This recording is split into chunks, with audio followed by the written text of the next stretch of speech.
Joe, my thoughts on USC are this in this game. I actually, even in a loss, come out a little bit impressed with them. Look, let me tell you why. I thought that they had offensively one of the worst halves that you could have had. But here's what I saw from USC yesterday. You had a young quarterback, third start. They came in, or he came into the second half, and Joe, he was really good. I know he had a bad pick six. I get all of that. That kid battled his ass off. Now, I thought that they were tougher defensively, man. I mean, you knew what Michigan was going to come and do, and you went toe-to-toe with them. I know that it was a loss. They had a lot of things that they left out on the field, but I got to admit something, man. Even in defeat, I was like, all right, maybe they can play in the Big Ten, right? Like they came ready and they were physical, and it sucks that they had a loss, but they got to take better care of mistakes. Now, they did that same crap against LSU, and it almost bit them, and they won that game.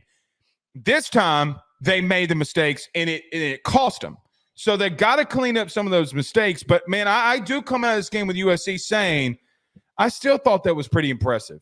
I think one thing is very true is that unlike what we thought in the offseason, yes, they are physical enough to go toe-to-toe with a team in the Big Ten. But we were way too soon on assuming that all of their defensive issues were fixed. This was the epitomization of what we said throughout the offseason, that tackling woes were going to return at some point. The Mullings run that he had, he was wrapped up. Multiple guys hit him. Multiple guys touched him.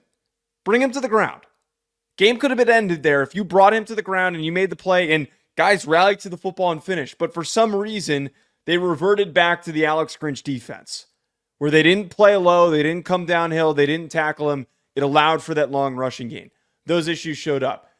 They're still just not fully there yet. They're far more physical than they were last year, but they're not all the way physical enough to deal with a team like Michigan. And I think that this is when they play Penn State, the debate should be had of, are they physical enough to step up and stop Katron Allen and Nick Singleton? I don't think I can say that confidently. You know what you're saying? What? They're good in their front interior starters. They don't have the depth. Because if they could have rotated guys along the defensive line and in that front seven, Joe, Michigan would have lost that football game. I'm fully convinced. They don't have the back line depth to keep up with them. Now, they're about to.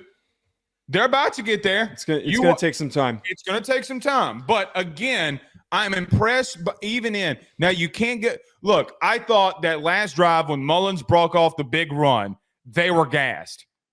They were gassed. And Mullins made a really good run. Not a lot you could do there. Miller Moss got flustered in the first half, and that's what ultimately cost him. Because, Joe, I got to be real with you now. He played a phenomenal second half. He led them back. They took the lead, and his defense couldn't hold on.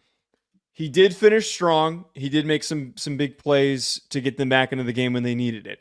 I still stand by my take that I had on Miller Moss, is that he is going to be slightly above average. He's going to make some really nice plays when everything in front of him develops properly and he gets the right protection. But I think we were reminded in this game, and USC fans, we need to be realistic for a second. Your offensive line's not great. It's pretty mediocre. Allowed 8 tackles for loss and 4 sacks in this game. Not only did they get pushed around, they got their asses kicked on a number of plays. Josiah Stewart is example A of the way that he played in this game when he was non-existent to start the year. Here's the thing, though. Here's the crazy stat. You ready? Guess who's one of the top teams in the country in sacks? LSU. They got multiple on USC. And then you face Michigan. So let me ask you this question. I'm not saying their O-line's good when I say this. They play 2 D-lines that's top 10 in sacks. I know what I saw.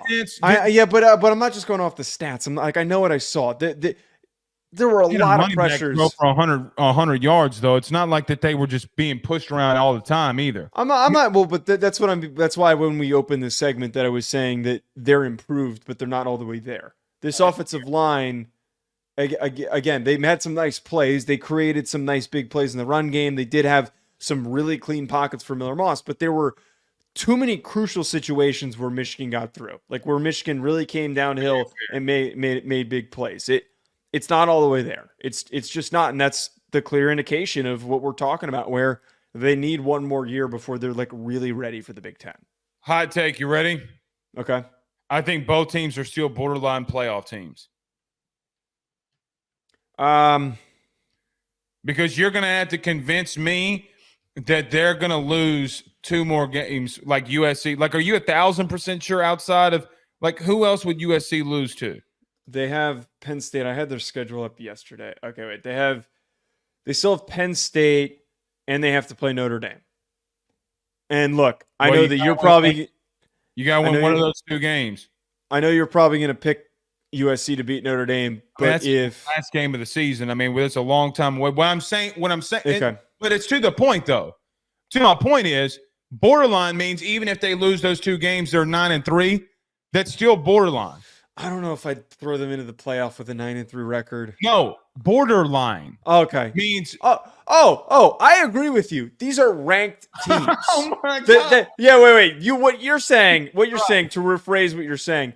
They're ranked teams. Do I think they get in the playoff? No, I don't think that USC and Michigan will get in the playoff unless something changes from now until the end of the season that they vastly improve. This is the thing. Both of them have games that they got to win. They got to split their 2 bigger games down the stretch here. If they can do that, well, we'll see. BetOnline remains your top spot for all of your live betting action and contests. NFL, college football, UFC, NHL are all in full swing. BetOnline is your number one source for wagering news, odds, trends, and predictions with both desktop and mobile access at any time. Head to BetOnline today and use promo code BELIEVE, that's BLEAV, for 50% off your first deposit. That is a 50% welcome bonus. BetOnline, where the game starts.